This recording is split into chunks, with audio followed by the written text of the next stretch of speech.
Terri, can you tell us a little bit about where you were at and what kinds of things you were doing in your life when you first heard about the Peace Camp?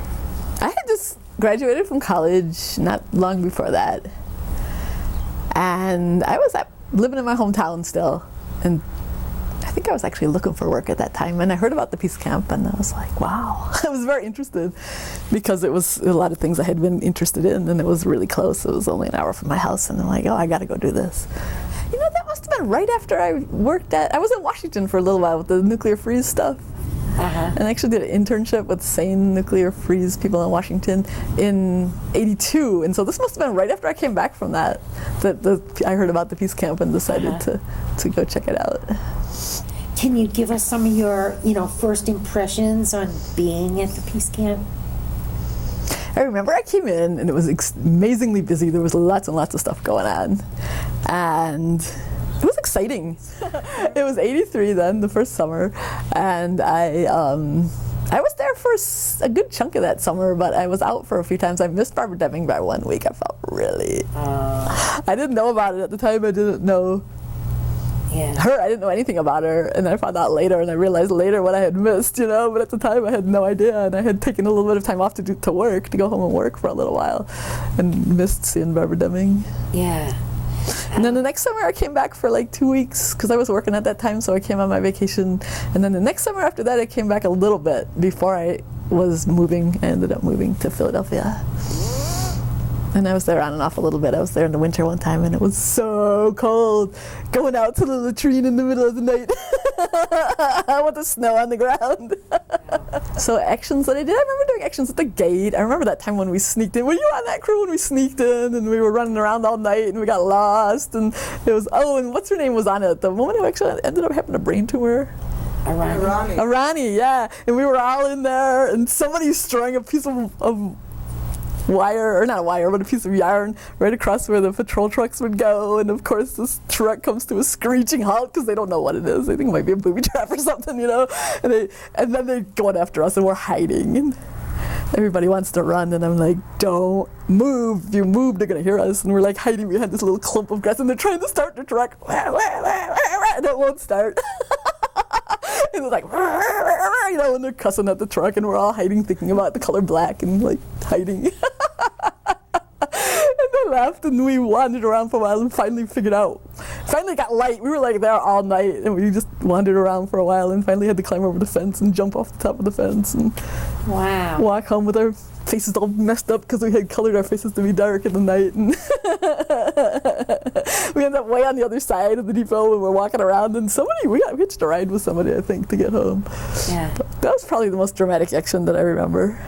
And then I got terrible poison ivy. I must have been in the poison ivy at some point in there and I just got this horrible case of poison ivy. It was awful. Yeah. What kind of things did you guys see when you were roaming around in there? The only thing that we saw that was really bizarre, most of the stuff we saw was just kind of ordinary. And we saw the double fence and stuff where the nuclear stuff was, but we weren't even going to mess with that, But we saw this kind of a bunker thing, and it's hard to describe what it looked like. It looked almost like it was kind of loaf-shaped, and it was white. And when we touched it, it was this really weird material because it would poke in a little. It was plastic, and it would poke in a little bit. It was hard on the inside, and I don't know. I had no idea what that was. That was mostly the oddest thing that we saw. And you didn't run into other people? No. Or guards on it? Just the guards that one time. Mostly we were just wandering around trying to figure out where the heck we were until it got light. I don't remember what time we went in. We must have been in there for hours. Oh. I remember when we were doing this die-in at the gate and people got together and talked about it, and we made this map that had the different continents on it, and it showed where the nuclear stuff was, and we put it on the wall up on the fence near the gate and did this die-in, and we had colored ourselves all horrible and poured mud all over ourselves and made ourselves look like we had just been through something. And I remember at one point going through the process once. I got arrested one time, but I went through the process and put soap on my fingers so they wouldn't get my decent fingerprints. I don't know how I got away with it, but what happened was I just thought of it. We were in the bathroom, we were washing up. It might have actually been that action because we were filthy, we had to wash up. And I just at the last second thought, I'm going to rub my hands on the soap. Just before, and the guard didn't seem to notice. I went on the soap. I don't know if it made any difference on the fingerprints, but it was just kind of one of those things. It was kind of playing spy. I mean, and it was kind of fun, but it's not really serious. I mean, it's serious, but yeah. So we did that, and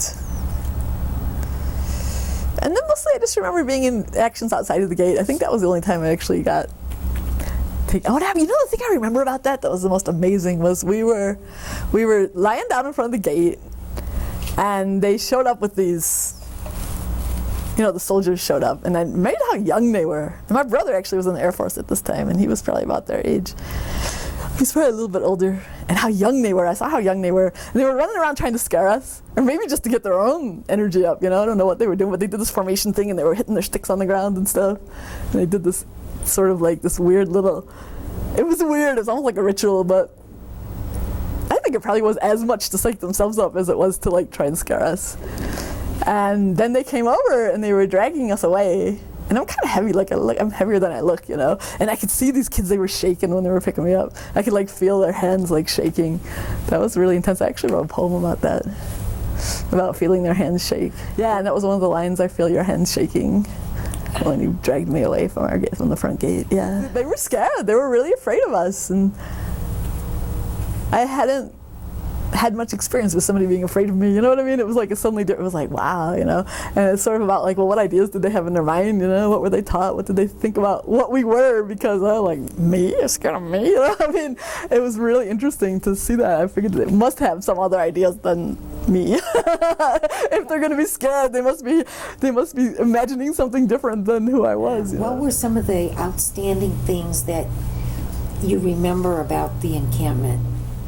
I think the first summer was it, in a certain way, and I thought it was interesting to try and keep it going for a while, but that it got much more problematic later, because I think the first summer it came in and there was a huge amount of energy, and there were people that were really it was focused, and it was intense, and there was money and people and actions and things, and then later on it got more difficult, as there were fewer people, and there was also, I think, more the ratio of difficulty to energy was different, and so it was much harder. I remember it was traumatic. It was trauma-rama.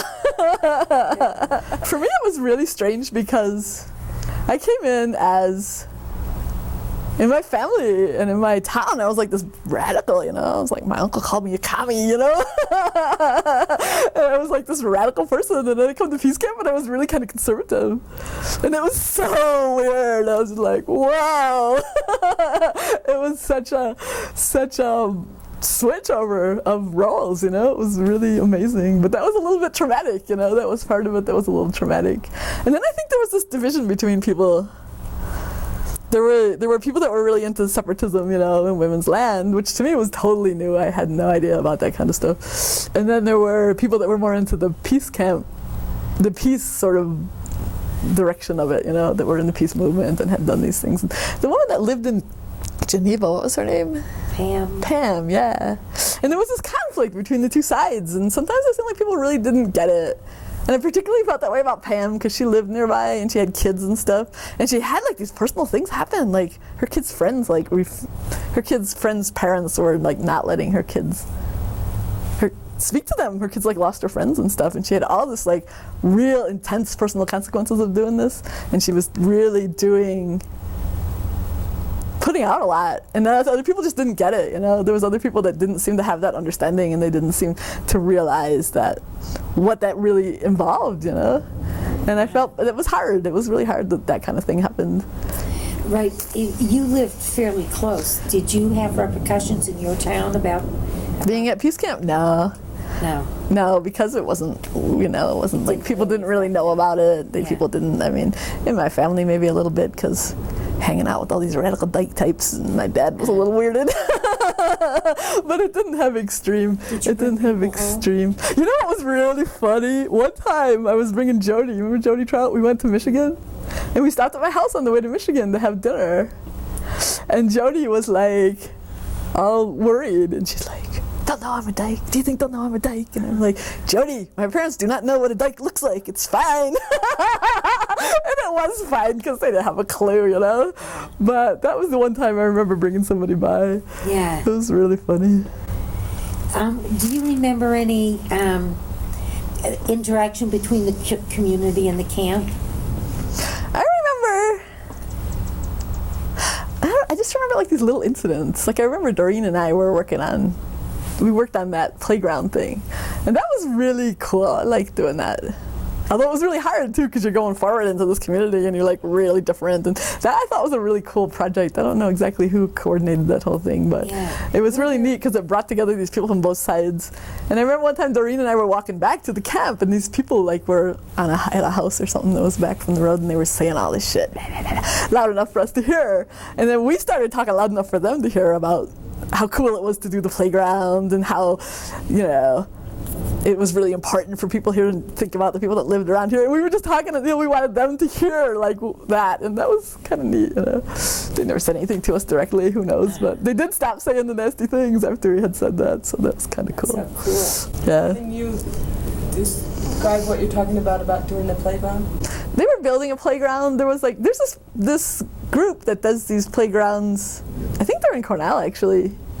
Or from Cornell maybe, where they do these or from Ithaca, where they the design is already made and a lot of the pieces are already made, and so the people choose what kind of a playground they want for a school or for a park or whatever. Recycled, right? Like the tires. Maybe I wouldn't be surprised. Yeah. And then what they would do is people from the community would build it. Like people from the playground project would come and supervise, and people from the community would build it, and it was really neat. And I think there's all different levels of how much you want, you know, how big of a one you want, and what different. And it's a really nice playground. It was kind of all sorts of cool things to mess around on. How did it happen that women from the peace camp got involved? And was it only you and Doreen, or were other women? No, there were other people. We just heard about it. I don't remember who. Somebody said this was happening, and they thought it was a good idea to have women from the peace camp go and do it, partly because of the community thing. Yeah. And we went up a couple of days, and it was so interesting because it's this total clash of cultures, you know, because they're like having me shovel gravel, and I have to say this is a little bit of an ego thing, but it's like, you know, I have used power tools. I don't just have to shovel gravel, you know. But on the other hand, it's like it's contributing to this community project, you know. And I remember people got the sign changed. It was people at work instead of men at work, and so it was really interesting, this kind of thing of cultures, you know. And then the next day, I remember I did get to do some more interesting things. Maybe I had shoveled gravel for long enough or something, but people were kind of like. I remember the people that were doing the project were a little bit rolling their eyes, like, you know, you want to come in here, you have to start a job, and you know what I mean? They were kind of doing that. But on the other hand, I kind of felt like I had the mixed feelings. On the one hand, anything that you do is useful, and on the other hand, it's like I can do more stuff than shovel gravel, you know. Yeah. So the next day, I remember I did have a more interesting job. I think I was putting screws in, like putting in the bolts. You did an interesting thing at the encampment. You were working with stained glass. Oh yeah, and I did that piece, and we auctioned it and raised a little funds. And one piece? Oh, I did a bunch of pieces. I remember people were helping. Like I remember Arani did a piece, and some other people did pieces. And what are you thinking about? I'm thinking about the hands. Oh, the hands! The hands. Yeah. I still have a couple of one of them, but they kind of partway broken. But I still have them. Yeah. I had them in my window before, but right now my windows aren't big enough. So. I had one for a very long time. In fact, I think that it was still on the land when. Oh yeah. We lost it. Yeah. How did you get to do that? I mean, what prompted that? Well, I had taken stained glass, so I knew how to do it. I just took it because there was a guy in my town, and I was hanging around, and I had time, and I wanted to do some kind of art thing, and this person I heard about did stained glass classes, and I was like, yeah, let's try that, you know. So I had been taking some classes and knew how to do it, and I brought my stuff to their camp because I was just like, I don't know, thought it would be a good thing to do there. So the hands are like that women's symbol, but it's not exactly, it's more like this, but when I did it, it was more like that. But it's also this kind of seeing, you know, it's like this, you know, where you're... It's that great triangle. Yeah, it's the vagina symbol, yeah, that's kind of originally what it's about. And so I just did them. They went all over the place, yeah, and we took them to festivals and stuff. And, you know, for a little while, I had this little mental map, like, oh yeah, there's one here, and there's one there, and one there. And it felt really neat to think that other people were looking at them, and other people were getting something from having them, and thinking about where they were in the country. That was kind of fun. So... you can't. You spent most of that first summer there. Yeah. Most of the first summer I was Into there. fall. Right. And I like missed the time when Barbara Deming was there. That's about the only time I missed. But anyways, So good. you were there for the big August action, Yeah. August 1st. Did you go over the fence at that point? Did I go over the fence then? You know, it's funny. I don't remember. I remember climbing the fence when we went in that one night. And that was Well, you interesting, might getting not everybody have. over the fence. Well, that's that thing about, you already had your band and bar. Getting arrested the second time. I think I might have just gotten arrested for the protest we did at the gate. And maybe that's why I didn't go in, because I had already gotten one. But we didn't actually, we blocked the gate. And then they, after a while of having the gate closed, they arrested us. I'm pretty sure that's the only thing that I actually got arrested for was that. Uh-huh. Yeah. That was the die-in you were talking about? Yeah, the die-in at the gate, and they closed the gate for a few hours while we were doing that. And then, yeah, that was the first summer. Yeah, we decided what an action we wanted to do, and we wanted to make it symbolic of what would happen to you if there was nuclear war. And so we made ourselves look like we were dying. Yeah, we put mud on ourselves and beet juice, and we tried to make ourselves look like something awful had happened to us. And yeah, like we had gotten bombed. Yeah, we figured we might get arrested. We felt like probably we would, yeah. But the intention was to die and just lay there until something happened. we weren't gonna do anything after we did the dying part except lay there. And were there other things at the peace camp that you hadn't been exposed to before? Well, yeah, more of the separatism stuff and the women's stuff, and also some of the stuff, like, some of it was just like a total cultural thing, like, whoa. Because I was like really kind of science oriented. I almost majored in science in college, and and there was all these astrologers and stuff and all this like woo-woo stuff that I was just like, oh, yeah. So that was part of the culture clash that happened. I mean, I kind of had culture shock during some of that time. I'm sure that was some of the traumatic stuff, was to have culture shock, you know? Yeah. Did you identify as a feminist before you came to the peace camp? Yeah, I did. But I don't think I would identify as like really radical, you know? Like, I wasn't a separatist, although even so I can still see it as like a strategy or a temporary thing. It didn't seem to me like it was feasible as a permanent thing, but as almost like to have a retreat or have someplace to go temporarily, that made sense to me, but I basically wasn't a separatist, no. And I had this dream, I should tell you about this dream I had, because it was the two clashings of the two cultures, you know. There was the separatist culture on the one side and the peace activist people on the other side. And then I had this dream that Andrea and I were standing in between two sets of train tracks, and two trains came from opposite directions, and we kind of made ourselves kind of go sideways so that to make ourselves skinny, and the trains went thundering by, you know, and obviously it represented the two different aspects of peace camp. I feel like we were in the middle, we were in between these two aspects of peace camp, you know. That's kind of how it felt. Yeah. How come Andrea, what was your relationship like with her back then? I don't know, I think Andrea, because I kind of felt like, well, she had also come from this kind of peace background, and she was kind of like an organizing person, and she was kind of like and I think we just kind of maybe fitted like psychologically too, that we kind of thought in a similar way or something. We kind of just resonated with each other, and so that's why it was Andrea, I'm sure. And that feeling of the culture clash, was that something you felt in '83, or something you more identified in '84 or '85? I think it was more later. I think it happened some at the beginning, but at the beginning it was just so exciting, and there was so much going on, and there was more this focus on actions and things and all these different things happening, and it was real new, and it was, you know, interesting, and like walking around doing security and stuff, and it was all like this really, really different experience, you know. But then later on, I think I felt it more when I came back later. Was it something that people articulated? Like, were there discussions about it? Yeah, there were. And I ended up, I think, oftentimes being on the opposite side of people and having, like, clashes and having things that... Well, like, remember when the whole hair thing was going on? Everybody was getting a haircut? Yeah. I didn't like that at all, because it felt like this conformity thing. It felt like this pressure. It's like, you have to get your haircut or you're not really a lesbian. And I'm like... No. So that was difficult, you know, because I felt like to say something, I felt like I was like this person that feel like you got to say something, you know. That's kind of like this role I had oftentimes of being this person that would say these things that other people didn't like to hear, and that bugged me, you know, that kind of conformity thing.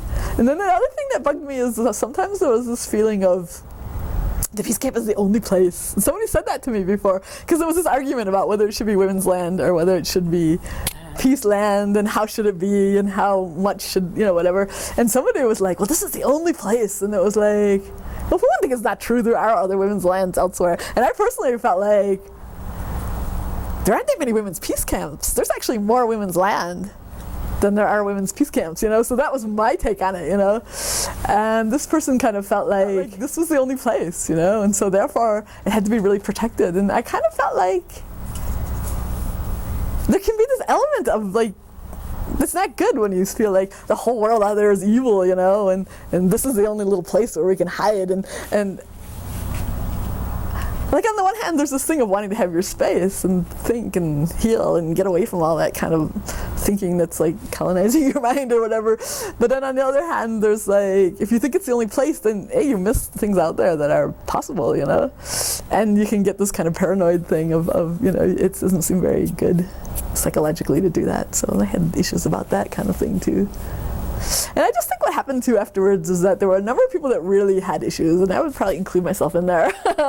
And the ratio just got bad. There were too many people that had issues as compared to people who didn't, you know, and that caused a lot of difficulty. I think that was partly what happened. Do you remember any specifics about that, around that? I remember like there was, people were like, this territorial stuff. Some people were living in the attic and other people weren't going to go up there, and it was like, yeah, you remember that stuff? Territorial thing. I just remember that it got extreme. It was like, and people weren't talking to each other. When I look back at it now, you know, how much of that was our own stuff? Right, right. And how much of it was, you know, really real? It's like we were there and we were working through a lot of our... Right. And there's always this interface between... Right. There's always this interface between what's your stuff and what's... Yeah. You know, somebody once told me that it's 80% your stuff. Wow. And that bugged me because I was like, wait a minute, you mean have that little contact with other people? That kind of bugged me to use that number, but it was interesting. It was kind of like, it made me think about it anyway. That we carry internally. Yeah. Is probably. I'm going to think about that one a lot. Yeah, she said 80%. She said it's 80% internal of everybody, just as a general rule. And I was kind of like, whoa.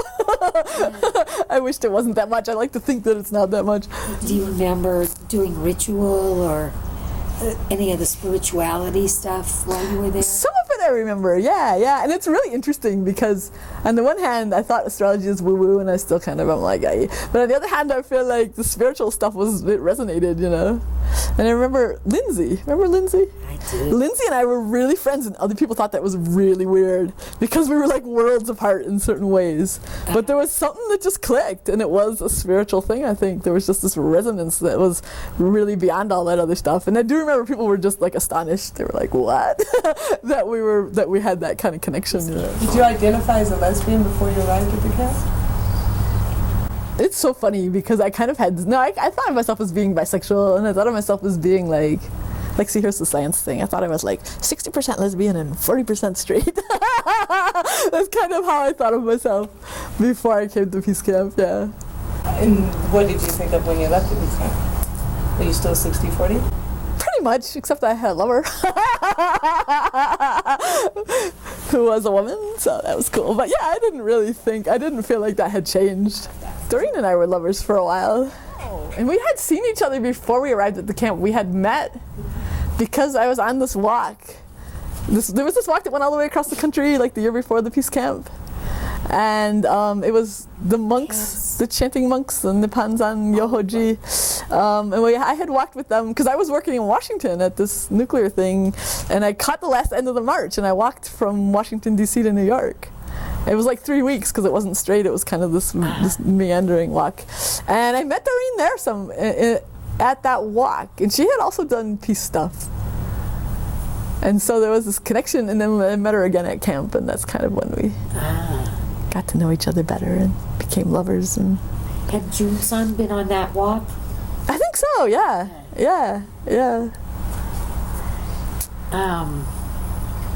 That was so cool. That's something I would love to do again. And I've had a couple of... I should have gone on that other Peace March, the one that was the Great Peace March one. Because I could have done that. I had the time and everything, but it just didn't... Whatever. I did two of them. I did the one and I did one a couple of years later for a few weeks in Massachusetts. Were there songs and other things that... Oh, yeah. There's a lot of songs I really liked. I liked the Can't Kill the Spirit song, of course. And then I remember somebody was making jokes about that song, and they were saying, "Can't kill the song." But I really like that song, and I love the the fire song with the gestures, gonna break our chains. And what other songs were there that were cool? There was some that I had just learned that I thought were really neat. There was one about we circle around, and I love those songs with the gestures, wearing our long wing feathers. And there was another one too about maybe it's just that standing like a tree song. Oh yeah. Yeah. So that was really cool. I liked a lot of that. And Farron, Farron.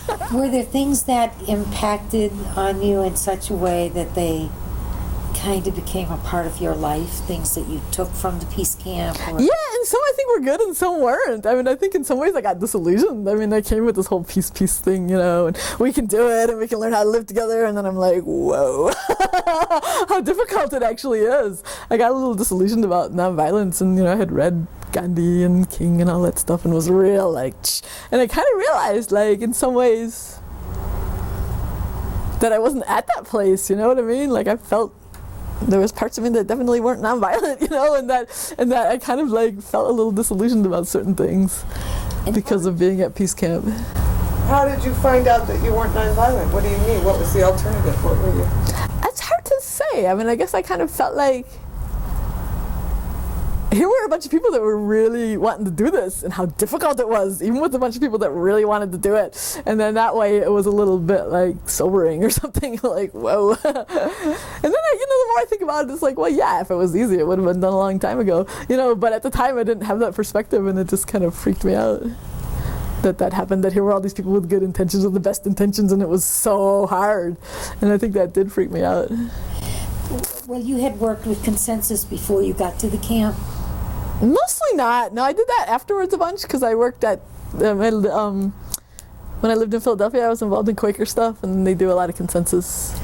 And that was after I was at camp, though. Is Movement for a New Society? Yeah, they're still. Is that basically Quaker? Yeah, that started out as a Quaker thing. I don't know if they're still very active at all, but that was. So I knew a little bit of that in Philadelphia. People that had been involved in that, and also the land trust there in Philly that was started by that. I lived there for a while, and so Quakers do it better. But it's a real skill that you have to do. And when I went to the Quaker meeting there at it's Quaker Mecca. It's at the Cherry Street meeting there. It's Quaker Vatican, And they had classes and things, and there's things that you do. There's really specific things that you do, for instance, in a meeting, if somebody else agrees with you, you just say "friend speaks my mind." You don't say your thing all over again, And you get this viewpoint that's bigger than yourself. You're okay, how does this whole thing work, Not just what do I want and how am I going to get what I want or whatever.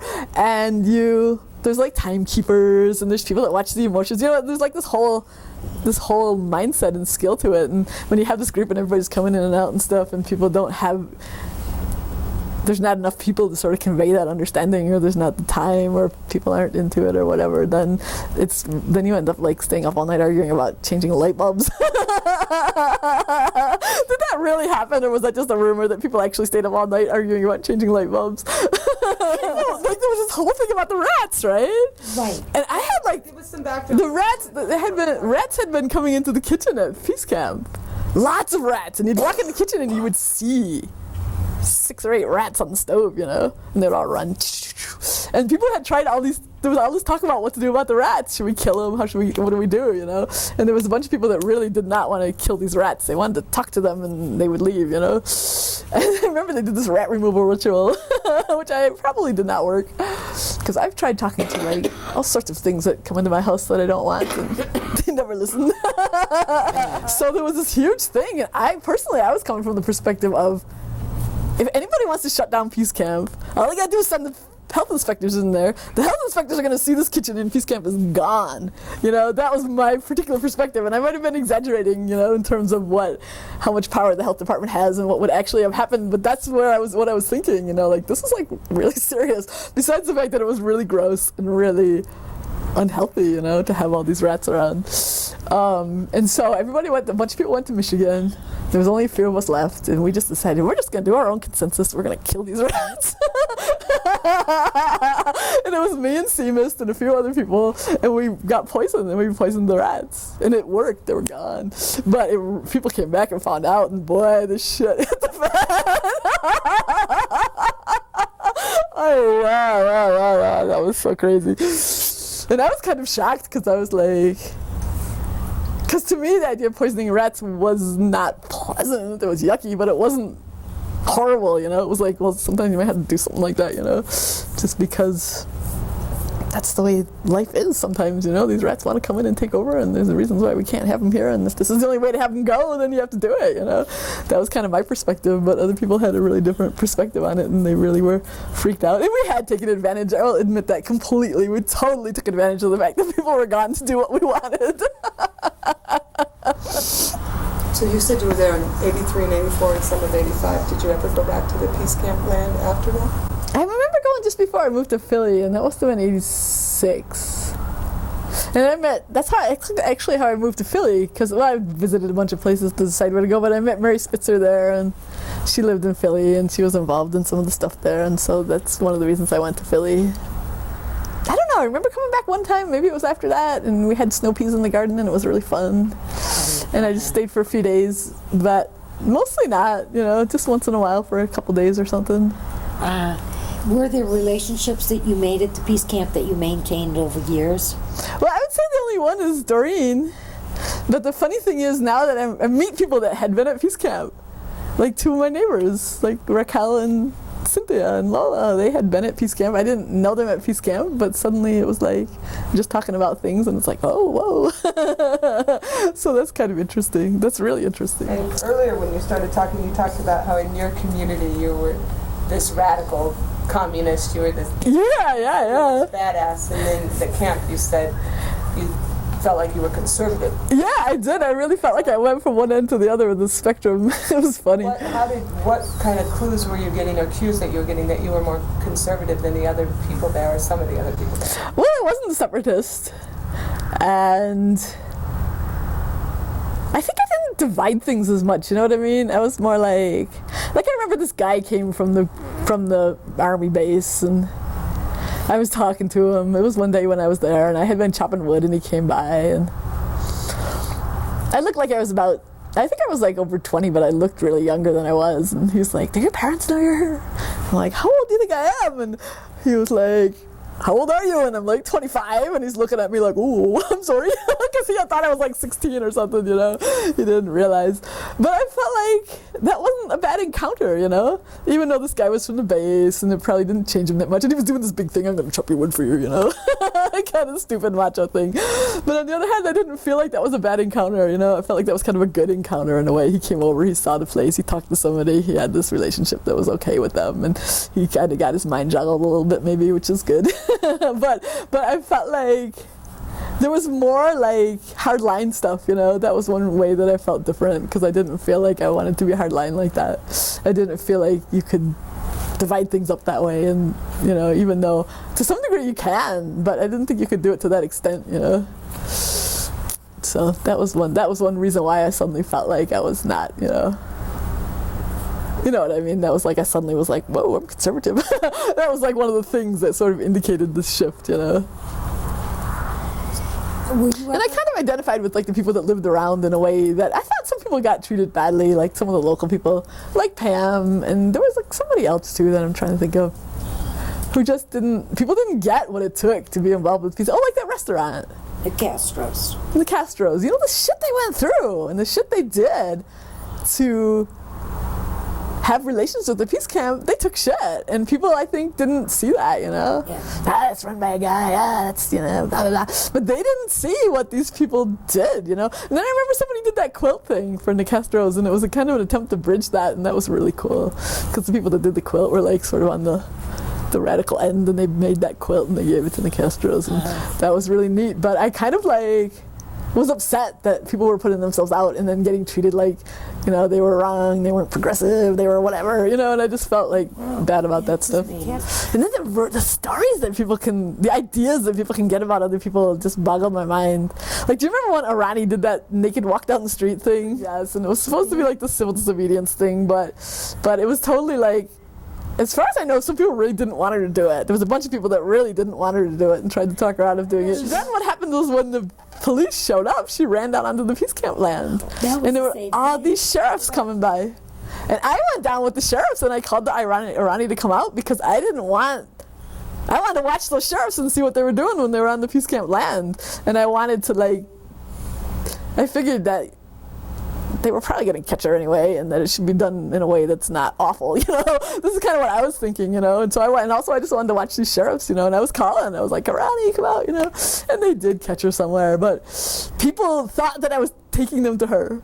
This is like what people said. This rumor, "Oh, you were taking those men down," you know. And it was just like, I was like, oh my God, you know, who do you think I am? You know, it was just this example of this extreme kind of like ideas that can get built up about somebody that really weren't true. I mean, really, honestly, I wanted to make sure those sheriffs didn't do anything, you know? And that's why I followed them down, because they were going. I wasn't going to be able to stop them. They were just, you know, so I was following them, you know?